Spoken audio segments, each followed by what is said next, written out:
நம்மளுடைய கஷ்டங்கள் அனைத்தும் தீரணும். நம்முடைய தீராத கஷ்டங்கள் தீர்ந்து, நம்முடைய பிரச்சனைகள்லேருந்து ஒரு முற்றுப்புள்ளி வைக்கக்கூடிய ஒரு விஷயம் நடக்கும்னு யோசிச்சுட்ருக்கீங்களா?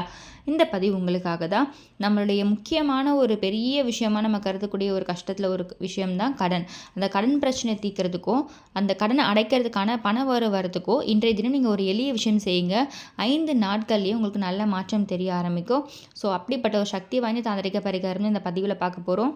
இன்றைய தினம் மார்கழி மாதத்தின் தேய்பிறை குபேர பஞ்சமி, அதாவது வியாழக்கிழமையில் வந்திருக்கிறதுனால இந்த பஞ்சமியை நம்ம குபேர பஞ்சமின்னு சொல்லுவோம். நம்மளுடைய பிரச்சனைகள் கஷ்டங்கள் தீரணும் அப்படின்னா நம்ம தேய்பிறை நாட்களில் வரக்கூடிய ஒரு சில முக்கியமான நாட்களை சரியாக பயன்படுத்தணும். அப்படி நம்ம அந்த தேய்பிறை நாட்களில் கரெக்டாக செய்யும்போது நம்மளுடைய கஷ்டங்கள் கடன்கள் எல்லாமே தேய்ந்து போகும். ஸோ அந்த வகையில் தேய்பிறை பஞ்சமியில் நீங்கள் செய்ய வேண்டிய ஒரு சின்ன விஷயம் தான் இந்த பதிவில் பார்க்க போகிறோம். ஆனால் இதற்கான பலன் ரொம்ப பெரிய அளவில் உங்களுக்கு கிடைக்க ஆரம்பிக்கும். அதே மாதிரி ரொம்ப எளிமையான விஷயம்தான். ஸோ அதை எப்படி செய்யணும் எல்லாமே டீட்டெயிலாக பதிவில் பார்க்கலாம். அதுக்கு முன்னாடி இது வரைக்கும் பிரணவ் சமையலை சப்ஸ்கிரைப் பண்ணாத ஃபர்ஸ்ட் டைம் பார்க்குறீங்க அப்படின்னா மறக்காமல் சேனலை சப்ஸ்கிரைப் பண்ணிக்கோங்க. பக்கத்தில் இருக்க பெல் ஐக்கானை கிளிக் பண்ணிக்கோங்க. ஸோ தட் நம்ம போகிற ஆன்மீக தகவல்கள் நீங்கள் மிஸ் பண்ணாமல் பார்க்கலாம், நோட்டிஃபிகேஷன்ஸ் வரும். ஸோ இதற்கு நமக்கு தேவையான நேரம், செய்ய வேண்டிய நேரம் அப்படின்னு பார்த்தீங்கன்னா, இன்றைய தினம் பஞ்சமி திதி ஆரம்பிச்சிருச்சு மத்தியானமே. அதனால் நீங்கள் மாலை வேளையில் செய்யலாம். அப்படி இல்லையா குரு ஓரை, அந்த குரு ஓரைன்னு சொல்லக்கூடிய அந்த நேரத்தில் செய்யலாம். இரவு 8 to 9 வியாழக்கிழமை குரு ஓரை இந்த நேரத்தில் செய்யலாம். அப்படி இல்லைன்னா குபேர நேரம் சொல்லுவோம் பார்த்தீங்களா, 5 மணிலேருந்து 8 மணி வரைக்கும் மாலை நேரத்தில் இதையும் நீங்கள் செய்யலாம். எப்படி வேணால் பயன்படுத்திக்கலாம். அப்படி இந்த நேரத்தில் செய்ய முடியாதவங்க இரவு 12 மணிக்குள்ளே உங்களுடைய நேரம் பார்த்து அதற்கேற்ற மாதிரி நீங்கள் செய்யலாம். அடுத்து நமக்கு தேவையான ஒரு முக்கியமான பொருள் பார்த்திங்கன்னா 5 rupees காயின். ஒரே ஒரு 5 ரூபாய் நாணயம் இருந்தாலே போதும், உங்களுடைய அனைத்து விதமான பிரச்சனையும் தீர ஆரம்பிக்கும். இந்த 5 ரூபாய் நாணயத்தில் ஒரே ஒரு சிட்டிகை மஞ்சள் தூள் எடுத்துக்கோங்க. அந்த மஞ்சளில் கொஞ்சமாக ஜவ்வாது, அப்படி இல்லைன்னா பச்சை கற்பூரம், இது ரெண்டுத்தில் ஏதாச்சும் ஒன்று சேர்த்துக்கோங்க. அதில் கொஞ்சமாக பன்னீர் ஊற்றி அந்த மஞ்சளை குழச்சிக்கோங்க. நான் ஆல்ரெடி உங்களுக்கு சொல்லியிருப்பேன், நம்ம நிலைவாசலில் மஞ்சளில் இந்த மாதிரி ஒரு சில பொருட்களை கலந்து மஞ்சளில் வச்சுட்டு அதுக்கப்புறம் குங்குமம் வைங்கன்னு சொல்லிட்டு அதே மாதிரி தான் உங்கள்கிட்ட என்ன இருக்கோ அதை நீங்கள் பயன்படுத்திக்கோங்க. அப்படி இன்கேஸ் பச்சை கற்பூரமும் இல்லை ஜவ்வாதுமே இல்லை அப்படின்னு நினைக்கிறவங்க நார்மல் மஞ்சளில் மட்டும் நீங்கள் பயன்படுத்திக்கோங்க. ஸோ மஞ்சளில் தண்ணீருக்கு பதில் பன்னீர் ஊற்றி குழைப்பது இன்னும் நல்லா கமகமன் வாசனையாக இருக்கும். ஸோ அப்படி இருக்குன்ற பட்சத்தில் இது எல்லாமே நீங்கள் தயார் பண்ணிக்கோங்க. இல்லைனா நார்மல் மஞ்சளை மட்டும் குழைச்சி அந்த மஞ்சளில் நீங்கள் மோதிர விரல், நம்மளோட சுண்டு விரலுக்கு பக்கத்தில் இருக்கக்கூடிய அந்த மோதிர விரலால் கொஞ்சமாக எடுத்துக்கோங்க. எடுத்து அந்த 5 ரூபாய் நாணயத்தின் மேலே வைக்க போகிறீங்க. ஒரு பொட்டு மாதிரி வைக்க போகிறீங்க.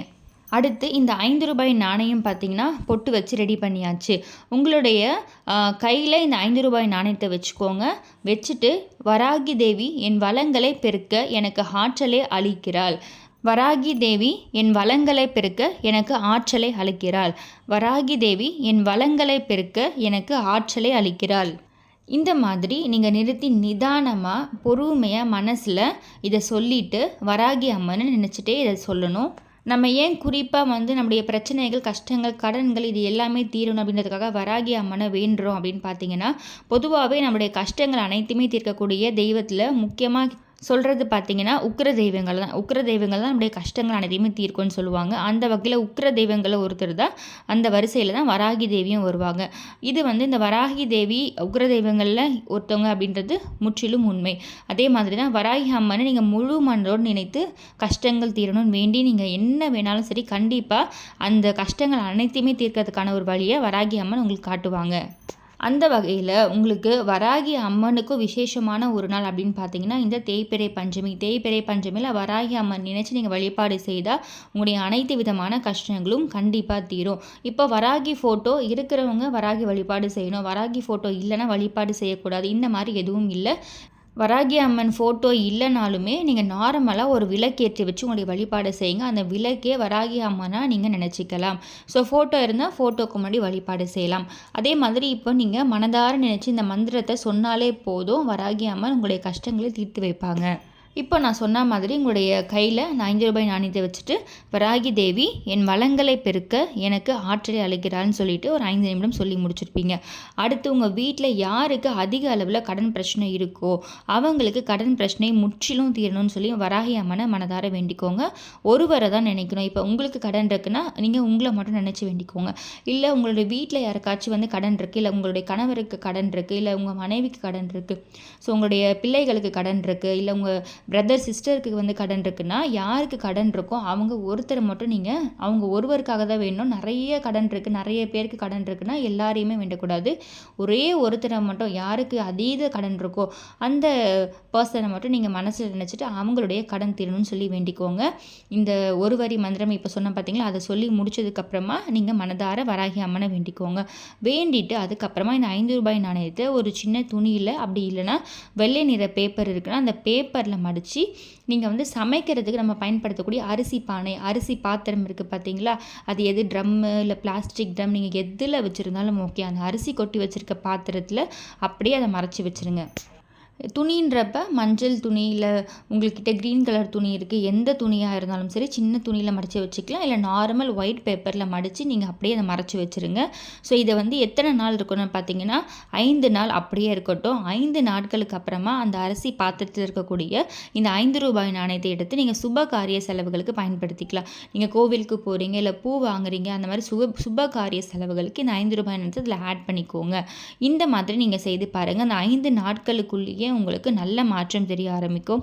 நம்மளுடைய சூழ்நிலை இப்போ எப்படி வேணால் இருக்கலாம்னா அந்த சூழ்நிலை எல்லாமே கண்டிப்பாக சரியாக போயிடும். அதே மாதிரி இதை யாரெல்லாம் செய்யணும் அப்படின்னு கேட்டிங்கன்னா, யார் வேணால் நீங்கள் செய்யலாம். இன்னும் ஒரு சிலர் பார்த்தீங்கன்னா, என்னால் விளக்கேற்ற முடியல, பூஜை செய்ய முடியல, இல்லை மாதவிடாய் காலமாக இருக்குது, நான் செய்யலாமான்னு கேட்டால், நீங்கள் வந்து விளக்கேற்ற முடியலனாலுமே ஜஸ்ட் இந்த ₹5 நாணயத்தை வந்து நான் சொன்ன மாதிரி செஞ்சு மடித்து அரிசி பானையில் வைக்க சொல்லுங்கள். நீங்களும் வைக்கலாம். விளக்கேற்றி பூஜை செய்ய முடியும்னா நீங்கள் பூஜையில் விளக்கேற்றி முடிச்சுட்டு அதுக்கப்புறமா இந்த மந்திரங்கள் எல்லாமே சொல்லிவிட்டு அதுக்கப்புறமா அரிசி பானையில் மறைச்சி வச்சுருங்க. 5 நாள் அந்த அரிசி பானையில் அப்படியே இருக்கட்டும். 5 நாட்களுக்கு அப்புறமா அந்த ₹5 நாணயத்தை எடுத்து நீங்கள் செலவு பண்ணிடலாம். இப்படி நீங்கள் செய்யும் பொழுது கண்டிப்பாக உங்களுடைய கடன் சம்மந்தப்பட்ட அனைத்து விதமான பிரச்சனையும் தீர ஆரம்பிக்கும். கடன் விரைவிலே அடையும். அதற்கான பண வரவும் உங்களை தேடி வர ஆரம்பிக்கும். ஸோ நம்ம வந்து கடன் பிரச்சனை இதை தாண்டி மற்ற கஷ்டங்கள் எதுவாக இருந்தாலும் சரி, அனைத்து விதமான கஷ்டங்களும் தீராத கஷ்டங்களும் உங்களுடைய பிரச்சனைகள் அனைத்துமே தீர்க்கிறதுக்கான ஒரு வழியை வராகி அம்மன் காட்டுவாங்க. ஸோ இது இல்லாமல் நம்ம ஆல்ரெடி ஒரு விளக்கு ஏற்ற சொல்லியிருப்போம்.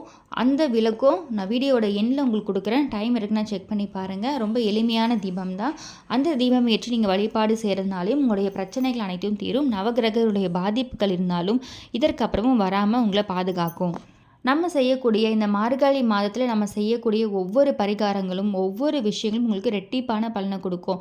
நம்ம 3 முறை 5 முறை செய்தால் உங்களுக்கு எப்படி வந்து பலன் கிடைக்குமோ அந்த மாதிரி ஒரே ஒரு முறை நீங்கள் செய்தாலே உங்களுக்கு பல லட்சக்கணக்கில் உங்களுக்கு பலன் கிடைக்க ஆரம்பிக்கும்.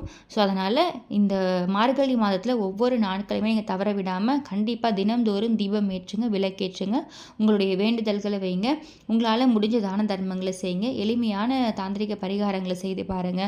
அதோடு உங்களுடைய முயற்சி உங்களுடைய உழைப்பை தொடர்ந்து போட்டுகிட்டே வாங்க. அதில் 100% உங்களுக்கு வெற்றி கிடைக்கும். ஸோ இந்த பதிவு கண்டிப்பாக உங்களுக்கு யூஸ்ஃபுல்லாக இருக்கும்னு நினைக்கிறேன். இந்த பதிவு பிடிச்சிருக்கு, இந்த பதிவில் ஏதாவது சந்தேகம் இருக்குன்னா கண்டிப்பாக கமெண்ட் பாக்ஸில் கமெண்ட் பண்ணுங்கள். இந்த பதிவு பிடிச்சிருக்குன்னா மறக்காம பண்ணால் சமையல் சப்ஸ்கிரைப் பண்ணிக்கோங்க. பக்கத்தில் இருக்க பெல் ஐக்கானை கிளிக் பண்ணிக்கோங்க. ஸோ அதை நம்ம போகிற ஆன்மீக தகவல்கள் நீங்கள் மிஸ் பண்ணாமல் பார்க்கலாம், நோட்டிஃபிகேஷன்ஸ் வரும். மீண்டும் இன்னும் நல்ல பதிவில் உங்களை சந்திக்கிறேன். நன்றி.